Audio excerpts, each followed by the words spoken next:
Looking back, I guess I should have anticipated it. The warning signs were there, subtle but steady, like a sluggish fracture in the foundation of a house you've lived in for decades. You notice the cracks, but convince yourself they'll hold. You believe that everything you've done, everything you've built, everything you've loved, poured into something, will keep it together. I met Linda in my late 20s.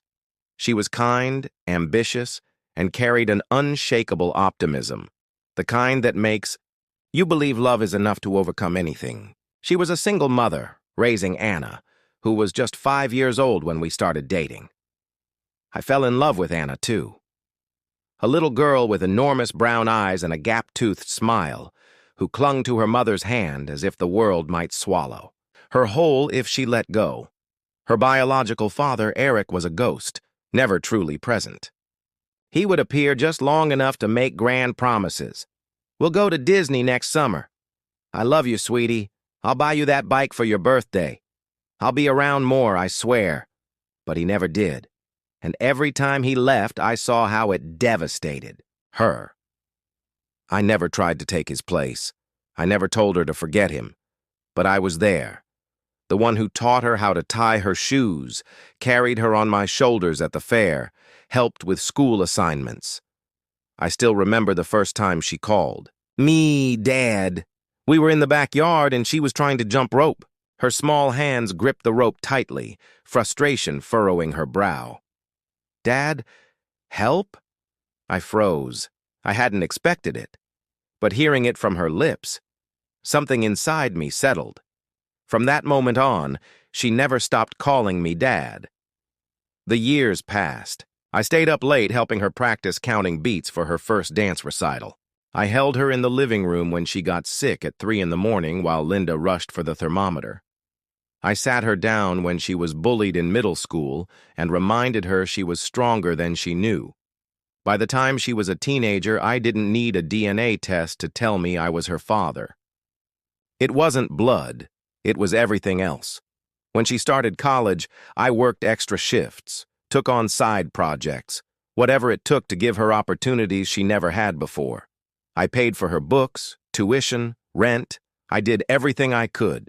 Not once did I stop to consider what I was sacrificing. Because that's what fathers do. Linda and I built a life together. It wasn't perfect, but it was ours. Christmas mornings by the tree, laughter in the backyard, a home, a family. But then, things changed. Little things at first. Linda became distant, less affectionate. I'd catch her staring at her phone late at night, quickly turning it off when I walked in. I convinced myself she was just stressed. And Anna, she started pulling away too. She still called me Dad, but something in her voice had changed. It sounded forced, like she was saying it out of habit. And then everything unraveled. A few weeks before Anna's wedding, I was in the kitchen when Linda casually mentioned, "David will be coming by later." I frowned. "Who's David?" She smiled too quickly. "Oh, he's a friend of Anna's. He's been helping with the wedding." I let it go. I was too busy working extra hours, making sure the wedding was perfect, too busy being a husband, being a father, too busy to notice I was being replaced. The wedding invitation arrived a few days later. I smiled as I opened it, expecting to see my name as the one who would give Anna away. Instead, it read, "Anna will be escorted down the aisle by David." The air left my lungs. I went to Linda, holding the invitation in my shaking hands. "What is this?" Linda barely looked up. "Oh, honey." Anna decided she wanted David to walk her down the aisle. He's been really supportive throughout this process. I blinked. Supportive? I've been here for 20 years. Through every scraped knee, every sleepless night, every tearful phone call, and now I'm just a guest at my own daughter's wedding? Linda sighed. Anna feels more comfortable with him. More comfortable with a man she had known for 6 months than the father who raised her. That night, I sat alone in my car, parked outside our house. I stared at my wedding ring, replaying 20 years of memories, wondering how we had ended up. Here, I thought love and commitment were enough, that if you gave everything to your family, they would see it, appreciate it, honor it. I was wrong, and I hadn't even seen the worst of it yet. In actuality, I had been blind for a long time and had been the provider. When things began to change, I didn't notice. My spouse, my father, or even... In the back of my mind, I realized that after the wedding, things between Linda and me had altered, or perhaps they already had, after our fallout with Anna. She hardly spoke to me, and I was only now realizing what had changed. Everything about her screamed resentment, her chilly gaze, her remote presence. And for what reason? Because I had finally defended myself after ceasing to be the ATM she had grown accustomed to? I couldn't decide what was worse, the slow sinking, feeling or the knowledge that my daughter had abandoned me. My wife also felt it, and it began with late work nights, at least that's what she claimed. But even when Anna reached adulthood, Linda had never been one to stay out late. She enjoyed watching her favorite crime dramas at home after supper while sipping a bottle of wine. But now, she was different. When I questioned her, she would respond, "I have so many jobs right now, it's crazy. Upcoming projects." But Linda didn't work in a position that required late-night meetings, and in addition to that, she had completely lost interest in our home life. She barely acknowledged me when I asked about my day. She would enter the bedroom and sleep with her back to me, making it seem as though I didn't exist. Perhaps I didn't exist to her, at least not anymore.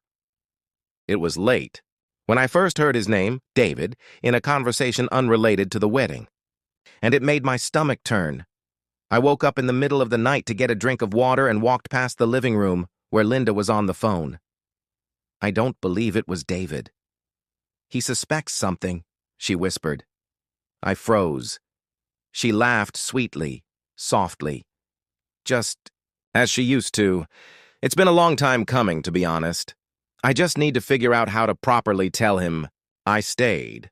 I kept listening. And that was all I needed to hear. I moved away before she could see that I had been there. David, the same David who had assisted with wedding preparations, the same David who had excluded me from the ceremony, who had escorted my daughter down the aisle. I said nothing that evening. Nothing the following morning either. I needed evidence. Because when a man comes to terms with reality, he doesn't just assume, he confirms. So I watched, I paid attention, and sure enough, the cracks turned into fissures. The texts she concealed. The way she suddenly dressed up more. The way she grinned at her phone. One evening, I joked, "Hey, maybe we should have a weekend away together." Linda replied with a forced, nervous smile. "I don't think that's a smart idea. Things are complicated right now." When I eventually confronted her, she didn't even deny it. She came home late on Saturday once more, and this time I didn't overlook it. "Don't lie to me, Linda. Where were you?" She barely gave me a glance, moaning, "At work." Like I was a burden. Like she was exhausted by me. Then she sighed. "I think we need to talk." That changed everything. She sat down on the couch, her hands folded in her lap, like some sad, trapped woman in need of a way out.